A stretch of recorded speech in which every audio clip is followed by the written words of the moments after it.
Hello, good afternoon. Nadaanan ko nga tong parang street food ba dito sa Hoko. Papunta kasi ako doon sa park. Natatambayan natin. So, ayan, medyo mura siya. Kaya bibili tayo ng patatas. Ayan, $14. Yung kanilang patatas. Meron ding iba pero parang hindi ko type. So, yung patatas na lang. And then, ayan, dito yung Yunlong Park. Yung pagkodo na lagi kong tinatambayan. Medyo konti yung mga nakatambay ngayon. Baka mga wala ng budget. Kaya mga pumasok na o kaya naman tumambay lang sa kwarto nila. Yung nabili ko kanina dun sa ating video na pinakita ko na parang turo-turo ba sa atin sa Pilipinas yung nagtitinda ng street food. So meron sila nito patatas ito guys, $14 and sobrang dami niya. Ayan, sobrang dami na parang pang dinner ko na nga, pwede nang pang dinner. Ayan itsura niya, patatas na may coating, crunchy siya guys. So okay na rin naman kahit papaano. Mura pa, o diba? So, na yung dinner mo. Nandito ako ngayon sa park. Yunlong Park. Dito ulit ako nakatambay sa pagoda. Wala namang ibang tatambayan kasi na malamig-lamig. Mapuno kasi nakikita nyo naman ang paligid. So, magandang tumambay. Hindi masyadong mainit. So, ang vlog natin, may i-share ako sa inyo guys. Na, sobrang laking problema ko noon. Na hindi ko alam kung bakit ginagawa nila sa akin. First time ko itong i-share sa inyo. Sinasabihan nila ako lagi na maglakad. Halimbawa sabihin nila, pumunta ka doon sa MTR, lakarin mo lang. Pumunta ka doon sa palengke, maglakad ka lang. Yung mga ganun, ihatid mo yung bata, maglakad ka lang. Papunta sa school, alam niyo ba kung ilang minuto? Minsan 40 minutes, minsan 20 minutes, papunta pa lang. Kapag mamamalengke ako, di ba minsan sinishare ko naman yun sa inyo, nakikita nyo yung lakad ko. Inaabot ako 30 minutes, 20 minutes, pabalik pa, tapos may mga dala-dala ka pa. So, ayun, nung nainis na ako, parang sumakay ako lagi. Kasi nainis na ako. So, napansin siguro nila, kasi nakikita naman nila yan guys. Alam niyo yung card ko, di ba? Nakikita yan nila, may monitor sila dyan kung saan ko ginagamit. So, ditong kumakain kami ng lunch, sinabihan nila ako na, maglakad. Nung kumakain kami, siguro napansin nila. So, may sinabi sila. Hindi naman nila sinabi na stop ko yung pagsakay-sakay ko sa bus. Ang sinabi na lang nila na kapag ako ay naglakad at hindi ko ginamit yung card ng pampamasahe ko, is yung matitipid ko daw na bawat araw na $20, pwede ko daw gamitin every end of the month kapag may natira nga doon sa octopus. Kaya sinasabi ko sa inyo, di ba? Minsan, ang laki-laki pa niya, gagamitin ko na kasi hindi ko naman nauubos. Yun pala, dinesign pala nila talaga yun na magkaroon ng tira. Kaya pinapalakad nila ako. And napapansin din nila na sobrang mataba na nga ako lately. Pero ngayon okay na yung timbang ko guys. Nagbawas na ako. So ayun, simula nung nakikita nila na nananaba na ako, so, doon na sila nag-start na pinapalakad na nila ako everyday. Talagang naiinis ako kasi ako pa naman yung sobrang pawisin. Alam nyo, yung pawis na pawis ako palagi.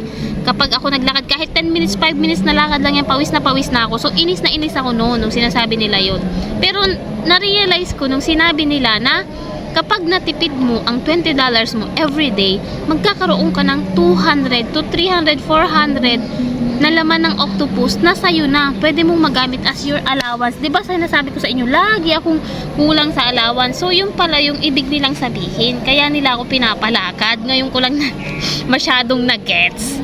Na at least binigyan nila ako ng kumbaga garantiya na pwede ko talagang gamitin yung octopus for myself. Nagastusin ko siya in any things na hindi sila magagalit. Kasi noon takot na takot akong gumastos gamitin yung octopus kasi sabi ko para ito sa kanila kapag kasama ko sila o hahatid ko yung bata. Yun pala yung ibig sabihin nila. Kapag tinipid ko siya, kapag naglakad ako, and beside, kapag naglakad ako, makakapag-exercise ako guys. So, isa din yun sa benefit. 'Di ba? Nagkaroon ako ng allowance dahil naglakad ako, hindi ako namasahe, hindi ko ginastos yung octopus. By the end of the month, nadagdagan yung pang-allowance ko, na-exercise pa ako. Kaso nga lang talagang pawis naman ako.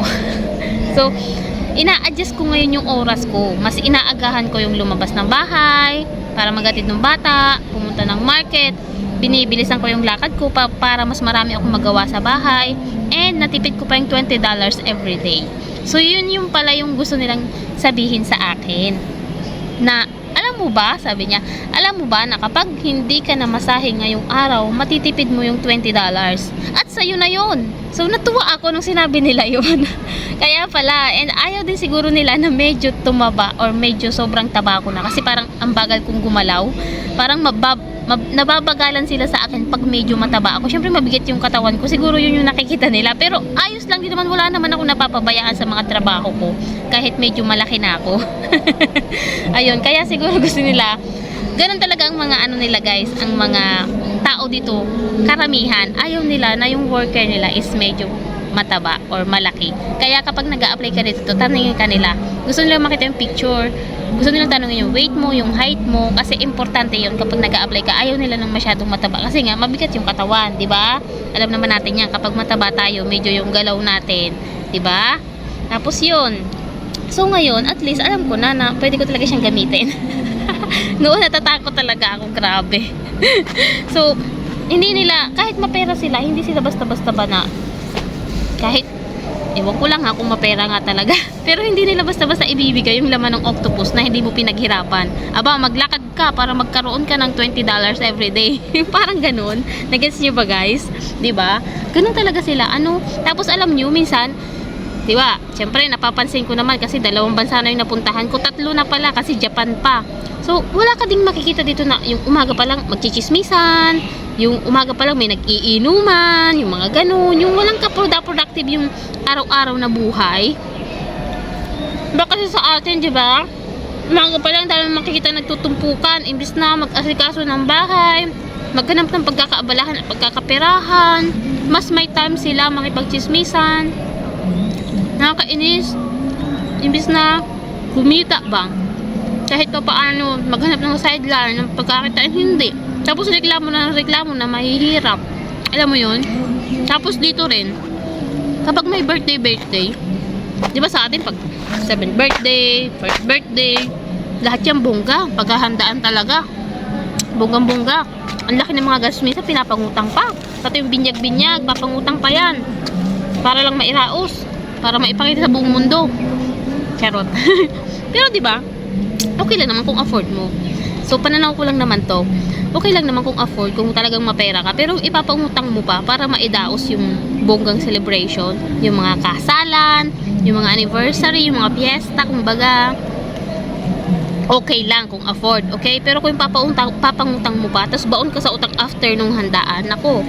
Yan yung masaklap sa ating mga Pinoy. Mga Pilipino, ano? Sobra. Tapos, isa pa yung napansin ko, yung pag may mga pag may namamatay, 'di ba? Sa atin sa Pilipinas, almost 1 week, 5 days, lagpas pa ng 1 week pag inaantay pa yung ibang kapamilya. Pero yan na kasi yung kinalakihan natin. Pero dito sa Hong Kong, 'di ba, cremate sila. Tapos parang sa Saudi din, ganun din, cremate din. And then isang araw lang ililibing na siya. Hindi na siya patatagalin na sobrang habang-haba. Bakit? Sa atin lang ba yun sa Pilipinas or sa ibang bansa may ganyan din? Hindi ko lang alam. So, alam mo yun, yung gastos, syempre magastos din yun, magpapakain ka ng 1 linggo, yung mga ganun, wala naman na yung tao. Kaya nga sabi ko noon, na-share ko yata ito sa isang kapatid ko. Sabi ko, pag namatay ako, gusto ko ilibing agad or wag na akong, alam mo yun, naisip ko yun na wag nang paglamayan pa, ano pa, para saan pa, yung mga ganun. Alam mo yung mindset ko, kakaiba. Hindi ko gusto na, ang lungkot na nga, tapos papaanuhin mo pa ng 1 linggo na malungkot na nakikita mo na nandyan alam mo yun, nagagas nyo ba yung mindset ko guys? Hindi ako pabor sa ganun, parang hindi. Kasi nung namatay si mama, sobrang tagal, alam mo, ang sakit-sakit, tapos nakikita mo, araw-araw, parang dinudurog. Yung ganun na mindset ba? Tapos, ano pa bang napansin ko pa dito sa Hong Kong? Wala sila masyadong barkada na aabuti ng umaga na mag-iinuman.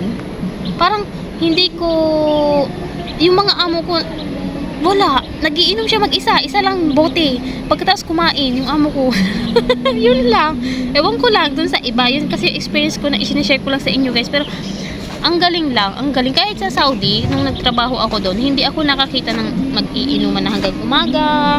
Siguro, kultura din talaga yan, na kinalakihan na ganun talaga. Tapos iba-iba rin naman ang relihiyon, 'di ba? Alam naman natin 'yan dito sa Hong Kong. Tapos sa atin tapos sa Saudi, iba din naman yung mga relihiyon sa Pilipinas. So baka din siguro dahil doon. So ano yung mga pananaw nyo din guys sa palagay nyo? Ang dami kong sinabi. Ang dami ko na naman shinare. Hay naku, nilalamok ako maigi. Kaya kanina pa ako nagagaganto. Nasa, ano kasi tayo, nasa gubat ba? Yun lang. So, ano mga masasabi nyo pa guys? Na mga napansin nyo din, di ba? Bakit ganun? Bakit kasi ganyan ang napauso sa atin sa Pilipinas? Hindi yung about productivity. Tapos isa pa pala, yung mga amo ko, di ba? May mga negosyante, yung mga bagong bukas na restaurant, bagong bukas na coffee shop, talagang pupuntahan nila, itatry nila, parang nagsusupport sa bawat isa. Yung mga ganon, alam nyo yun? Napansin nyo rin yan, yung mga nandito sa Hong Kong. Kasi ganun kasi yung employer ko. Pag may mga, bagong bukas yun, tara, punta tayo doon, try natin. Katulad nung isang araw na nagkape kami, bagong bukas lang yun guys na restaurant. So ayun, parang nagsusupport talaga sila. Samantalang sa atin parang, ano ba, parang takot na tayo pag may mga bagong negosyanteng nakikita natin. Parang, alam mo yun, parang bawal umunlad sa Pilipinas. Parang ang daming magagalit. Diyos ko! Grabe, ang toxic. Kahit kumain na nga lang ng patatas.